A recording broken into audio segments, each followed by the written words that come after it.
Shalom, bertemu kembali dalam Ephrata Devotion pada hari ini. Yusuf mendapat mimpi besar dari Tuhan. Namun sebelum sampai ke mimpi itu, Yusuf harus melewati sumur, sel, kemudian baru singgasana, sesuai mimpi besarnya. Kisahnya sangat dramatis dan lengkap, kita bisa baca dalam kitab Kejadian mulai pasal 37 sampai 50. Saudara-saudara Yusuf cemburu karena Yakub ayah mereka tampak lebih sayang kepada Yusuf. Ditambah mimpi besarnya yang terlihat sombong, menggambarkan bahwa seluruh keluarga menyembah kepada Yusuf. Mimpi besar Yusuf membuatnya dilemparkan ke sumur. Sumur menjadi awal cerita Yusuf menuju mimpi. Sumur yang kemudian beralih jadi dijual ke saudagar Midian dan menjadi budak di Mesir adalah gambaran penolakan, kegagalan, kehilangan, kesendirian, dan pengkhianatan. Tak jarang kita juga mengalami sumur dalam hidup kita. Namun belajar dari Yusuf ini, ia melewati masa sulit itu dengan tetap percaya dan setia kepada Tuhan. Walau jalan hidupnya tidak ada kelihatan jalan keluar. Ia tidak jadi jahat, tapi tetap menjalani hidupnya dengan benar dalam kehendak Tuhan. Alkitab mencatat Tuhan menyertai Yusuf sehingga semua yang dibuatnya berhasil. Ia dipercaya di rumah Potifar, sang kepala pasukan Firaun.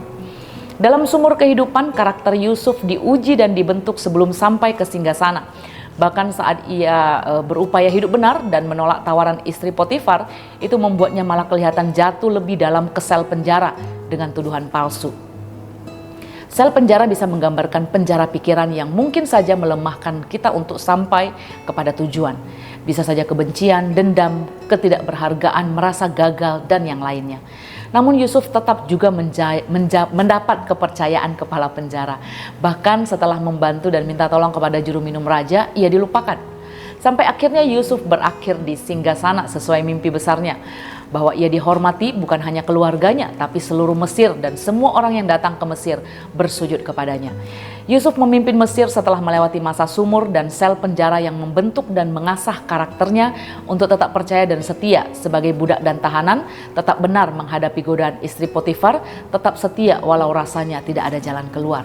Sebagai pemimpin pun Yusuf setia melakukan yang baik dan benar, bukan hanya kepada bangsa Mesir, bahkan ke semua bangsa yang datang pada masa kelaparan itu. Hidup Yusuf memperlihatkan bahwa ia percaya bahwa Tuhan hadir di setiap musim hidupnya. Beberapa kali dicatat bahwa Yusuf disertai Tuhan. Penyertaan Tuhan tidak berarti hidup tanpa masalah, tapi kekuatan dan hikmat Tuhan menguatkannya melewati setiap musim itu sampai kepada tujuan dan panggilan Tuhan baginya. Setelah semua kesulitan dan penderitaannya, Yusuf bahkan mampu mengampuni saudara-saudaranya yang sudah jahat kepadanya dengan perkataan, "Memang kamu telah mereka-rekakan yang jahat terhadap aku, tetapi Allah telah mereka-rekakannya untuk kebaikan." Kejadian 50 ayat 20.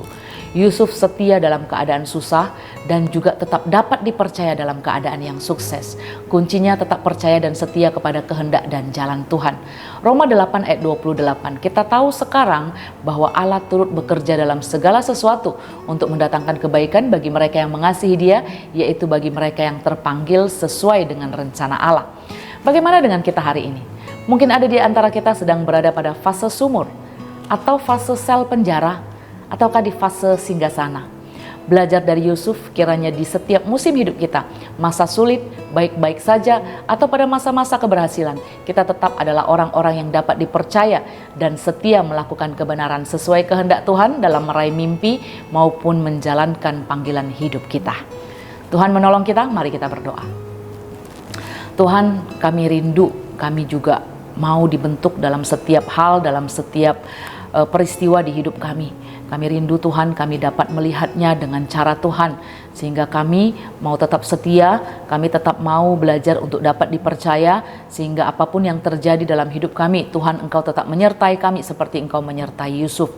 Mampukan kami Tuhan, berikan kepada kami kecenderungan kepada firman, kepekaan akan suara Tuhan, agar kami dapat menjalani hidup kami berkenan dan memuliakan Tuhan. Pimpin dan tuntun hidup kami secara khusus hari ini dalam semua pekerjaan kami, dalam semua relasi-relasi kami, biarlah Engkau saja Tuhan yang disenangkan. Terima kasih Bapa, dalam nama Tuhan Yesus Kristus kami berdoa. Amin.